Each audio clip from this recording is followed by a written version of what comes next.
नमस्कार, आप देख रहे हैं सोशल स्मार्ट न्यूज में। आपके साथ उज्जवल कुमार। तो आइए जानते हैं आज कुछ बड़ी एवं महत्वपूर्ण खबर। उससे पहले एक नजर सुर्खियों पर डाल लेते हैं। तो आपको बताया, तेजस्वी यादव हाजिर हो। IRCTC घोटाले में सीबीआई ने की जमानत रद्द की अपील। 18 अक्टूबर को होगी पेशी। जानेंगे पूरी खबर विस्तार से। उससे पहले आपको बता रहे, नीतीश दिल्ली संभाले, तेजस्वी यादव बिहार। सुनिए लालू यादव ने क्या दिया इसके जवाब में। तो आपको बताएंगे पूरी खबर। उससे पहले आपको बता दें, बिहार यूपी की कॉरिडोर बना पाएंगे नीतीश, अखिलेश राजिन नहीं तो कृष्णा पल्लवी पटेल काफी नहीं। जानेंगे पूरी खबर। उससे पहले आपको बता दें, नीतीश आपको बता दें, लालू यादव ने राष्ट्रीय अध्यक्ष के लिए किया नामांकन। 12वीं बार बनेंगे आरजेडी सुप्रीमो। जी हाँ दोस्तों, वहीं आपको बता दें, कुछ शहरों में बिहार में फिर से बाढ़ का खतरा। गंगा महानदी समेत कई नदियों खतरे के निशान पार कर चुकी है। तो आइए जानते हैं तमाम खबरों को पूरी तरह विस्तार से। उससे पहले चैनल पर नया, चैनल को सब्सक्राइब कर लीजिएगा। वीडियो को अभी तक लाइक नहीं तो वीडियो को लाइक करके बने रहिए। तो आइए आपको बता दें, तेजस्वी यादव हाजिर हो। IRCTC घोटाले में सीबीआई ने की जमानत रद्द की अपील। 18 अक्टूबर को पेशी। जी हाँ दोस्तों, आपको बता दें, बिहार के उप मुख्यमंत्री तेजस्वी यादव को कथित IRCTC घोटाले में राउज एवेन्यू कोर्ट ने 18 अक्टूबर को पेश होने के लिए कहा है। अदालत ने सीबीआई को उस याचिका पर तेजस्वी यादव को जवाब देने का समय दिया है जिसमें उनकी जमानत रद्द करने की मांग की गई है। बुधवार को कोर्ट ने इस याचिका पर फैसला नहीं सुनाया। इस पर अगली सुनवाई 18 अक्टूबर को होगी। इस दिन तेजस्वी यादव को भी कोर्ट में पेश होना पड़ेगा। वहीं राउज एवेन्यू कोर्ट ने तेजस्वी के पिता और आरजेडी सुप्रीम लालू यादव को राहत देते हुए इलाज के लिए सिंगापुर जाने की अनुमति दे दी है। जी हाँ दोस्तों, आपको बता, दरअसल पिछले दिनों सीबीआई ने राउज एवेन्यू कोर्ट में याचिका दायर की। इसमें तेजस्वी यादव की जमानत रद्द करने की मांग की गई है। सीबीआई का कहना है कि तेजस्वी प्रेस कॉन्फ्रेंस कर अधिकारियों को धमकी दे रहे हैं। यह जमानत की शर्तों का उल्लंघन है, इसलिए उनकी बेल रद्द की जाएगी। इसके बाद अदालत ने नोटिस जारी कर तेजस्वी यादव के इस मामले पर जवाब मांगा है। तो अब तक सबसे बड़ी खबर निकल के आई सामने। एक और बड़ी खबर निकल के आ रही है। तो आपको बता दें, बिहार यूपी के कुर्मी कॉरिडोर बन पाएंगे नीतीश, अखिलेश राजी नहीं तो कृष्णा पल्लवी पटेल काफी। तो आपको बता दें, जेडीयू नेता और बिहार के मुख्यमंत्री नीतीश कुमार खुद 2024 का लोकसभा चुनाव लड़ेंगे या नहीं लड़ेंगे। तो यूपी में फूलपुर से या मिर्जापुर से लड़ेंगे या बिहार में नालंदा से, ये सब हवा है या फिर नीतीश के मन में ठोस काम जो हो रहा है वे ये है कि नीतीश कुमार लेकर यूपी तक कुर्मी वोटर्स को रहे हैं। उनकी पार्टी जेडीयू के नेता शरद पटेल की याद दिला रही है। अनुमान के मुताबिक बिहार में 7.5% कुर्मी धानुक वोट, जबकि यूपी में 11% कुर्मी वोटर्स हैं। बिहार में नीतीश को कोयरी वोट भी मिलते हैं जो कि करीब 5% है, जिसके सबसे बड़े नेता उपेंद्र कुशवाहा फिलहाल जेडीयू नेता संसदीय बोर्ड के अध्यक्ष भी हैं। आपको बता दें, यूपी में कुर्मी समेत अन्य पिछड़ों के वोट की राजनीति करने वाले अपने दल कामेरवादी की अध्यक्ष और सोनेलाल पटेल की पत्नी कृष्णा पटेल 2 दिन पहले दिल्ली में नीतीश से मिली और कहा कि उनके पति का नीतीश से बहुत अच्छा गहरा संबंध रहा। जेडीयू ने भी कहा कि नीतीश और सोनेलाल के रिश्ते बहुत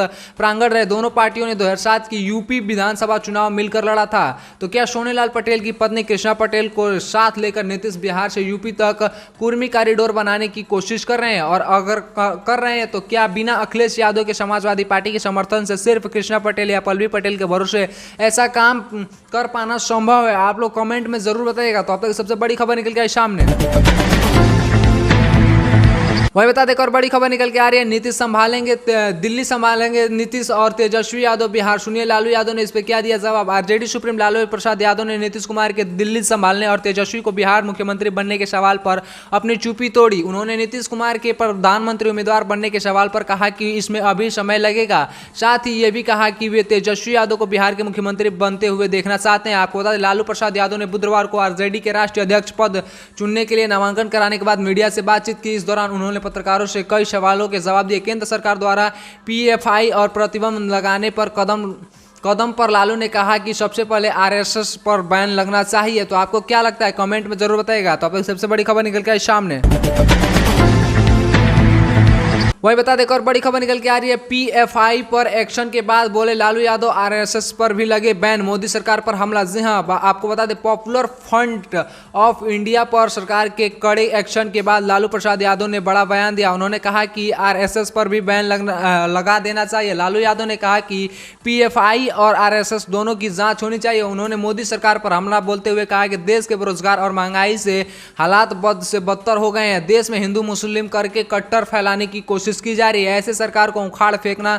बता दें कि लंबे समय से लालू प्रसाद यादव अवस्थित से हालांकि वे एक्टिव पॉलिटिक्स में वापस कर रहे हैं। उन्होंने राष्ट्रीय अध्यक्ष के लिए पार्टी के चुनाव का नामांकन दाखिला करा दिया। कांग्रेस नेता के सुरेश ने भी ऐसा ही बयान दिया था और कहा था कि पीएफआई पर प्रतिबंध लगाने का काफ़ी नहीं, आरएसएस पर भी प्रतिबंध लगाना चाहिए क्योंकि यह सांप्रदायिक फैसलाएं हैं। इसके बाद इंडियन यूनिक मुस्लिम लीग विधायक एमके मुनीर ने भी यही बात दोहराई। उनका कहना है कि पहले सिमी को भी बैन किया गया था लेकिन इसको कोई फायदा नहीं निकला, ऐसे में केवल बैन लगाना ही सही कदम नहीं है। तो अब तक सबसे बड़ी खबर निकल के आई सामने।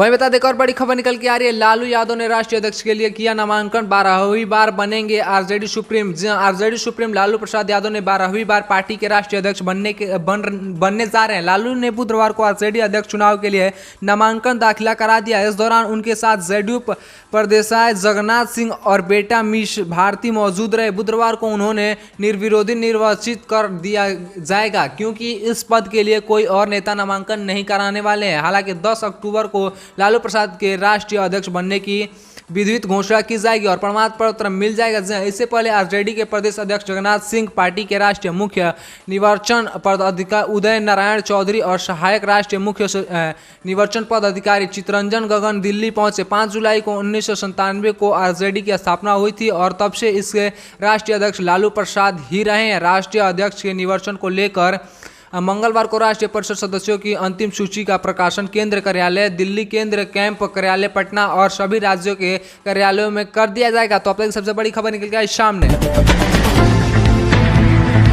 वहीं बता दें आपको बड़ी खबर निकल के आ रही है, बिहार में फिर बाढ़ का खतरा, गंगा महानदी नंदा समेत कई नदियां खतरे के निशान पार। आपको बता दें यूपी, उत्तराखंड और नेपाल के तराई इलाकों में हुई बारिश के कारण गंगा समेत उत्तर बिहार की कई नदियों में एक बार फिर से उफान है। गंगा नदी भागलपुर के बाद कटिहार में खतरे के निशान के ऊपर पहुंच गई है। वहीं महानंदा नदी कटिहार के 3 स्थलों पर लाल निशान को पार कर चुकी है। उधर कमला मधुबनी में, जबकि अधवारी नदी दरभंगा में खतरे के निशान से ऊपर चल रही है। घाघरा नदी सारण में एक बार फिर से लाल निशान को पार कर, उधर वैशाली में बाया, सारण में माही, वहीं गंडक समस्तीपुर में नून, कटिहार में बरंडी और भागलपुर में घोघा नदी खतरे के निशान के ऊपर है। तो क्या आपके एरिया में बाढ़ आने की संभावना